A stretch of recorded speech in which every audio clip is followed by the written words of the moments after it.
What's up, YouTube? Welcome to my next video.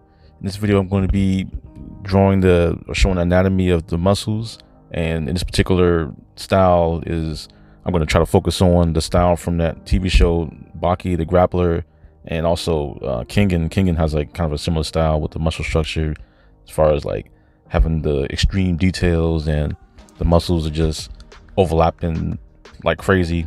So right now, I usually start with the shapes, with the circle and then the square for or the triangle, rectangle for where the arm is, and then also the forearm. And I kind of just move the shapes like overlapping within each other.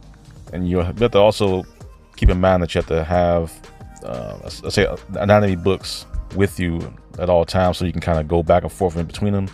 And in that show, I know for that particular style, or I say probably the manga mostly, when you look at the muscles in that particular style, it kind of just it's based on, I say, how the inside of the muscles look, because on a real person the muscles it's not going to be super lean or to an extreme level the way it shows on a show.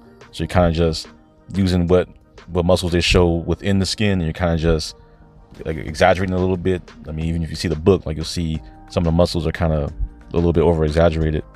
So for this, I'm getting the hand in, but it's all about overlapping the shapes and knowing where the shapes go. So you know, if the shapes go one way when it's the side view, then you know that if you're putting it in perspective, you gotta kind of know where those shapes are and kind of draw those shapes in the way of how you think it would go in perspective, which is also a way you should know perspective also, which is kind of like the first thing to know. I know it's pretty difficult. Now for this one, I'm doing the side view, and this is the view that has probably the most detail compared to kind of the front view, where you see most of the bicep on the first one there. So this one is kind of the same way, where I'm structuring out the shapes. It's always pretty good to structure the shapes out first, because then you'll know where to put the muscles, and also how it's kind of a way of sizing the picture before you do it. So you kind of like, you're not just throwing the muscle in there and then you run out of paper and you're not gonna be able to fit everything in there. And so right now I'm overlapping it. I'm putting in the tricep, and I see how I kind of bringing it down, and then I kind of go up and then I bring the other one. I overlap the elbow like within the tricep. And you keep in mind, you don't have to really know the names of all the parts. Like, I don't even know the names of all the parts. I just know the names of the major parts, as long as you just know where the right muscle goes. And I'm getting the middle area in there. And I'm kind of like working into the forearm. The forearm has kind of those little two lines that's kind of leading into the hand.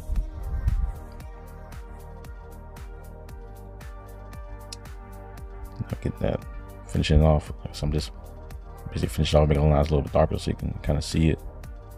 And just like with the shoulders, I know a lot of people will draw shoulders kind of like a circle shape, was like an all around circle, but the shoulders isn't like that. It kind of arches in.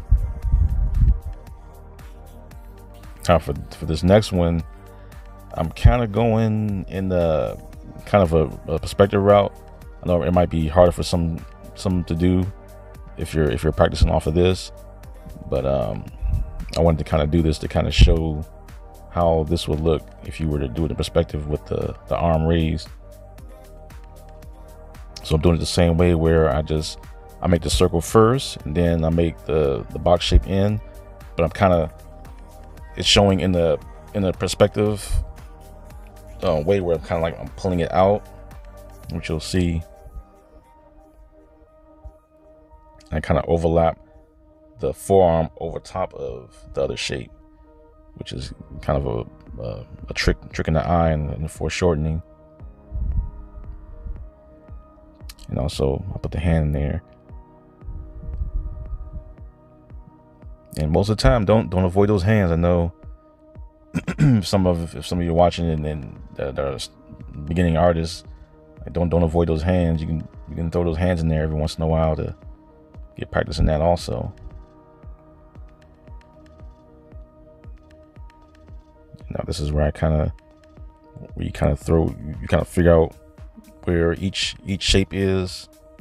So I'm looking at the last picture to say, okay, well this shape is going to go this way, this shape go this way, but you have to kind of figure out how to place it in foreshorten. Like you know when you're foreshortening things, you can't see everything. Your eye can't see around the corner. If your eyes like directly on the wall and you're looking straight ahead, you can't see if there's like a door there. You can't see the door because your eye can't see it. So it's kind of foreshortened.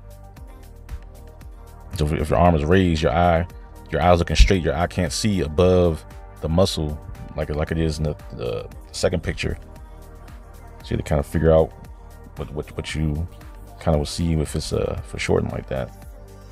So I'm kind of going overlapping is always the best way to do that. So I'm overlapping all the shapes. You'll see more of the forearm than you would of the bicep and the tricep, because your arm is raised, so you'll see the shoulder and your forearm more. So right now I'm getting the hand in. Also, don't forget, like what you see, don't forget to hit that like button also. If you want to see more videos like this, just letting you all know. And see, right now I'm getting the hand in. Now, working in the hand, especially when you're foreshortening the hand, I kind of just, when you throw it, it will look ugly when you throw the shapes in. So just like sometimes I'll outline it. Sometimes I'll throw in an outline, and then after I throw in the outline, I'll go back and fix the shapes by putting in I'll say some form of volume into the shapes to where you can see with the more volume I add into the outline, the more it will end up looking like the hand is, foreshortened. Which you see here. Right now I'm putting in the knuckles on each one.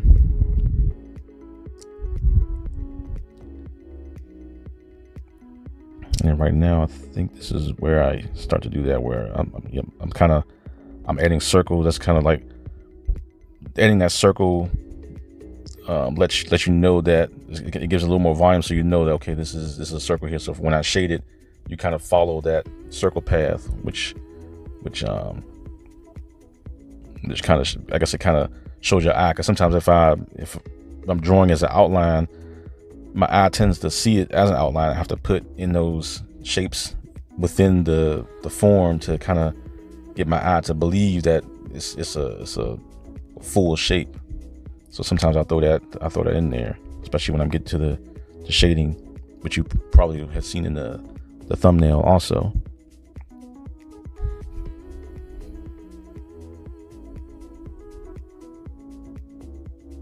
Now I'm just finishing it off with the nails.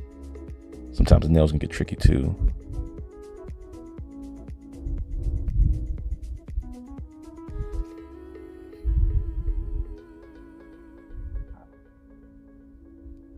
Now I'm just darkening it up and finishing it off.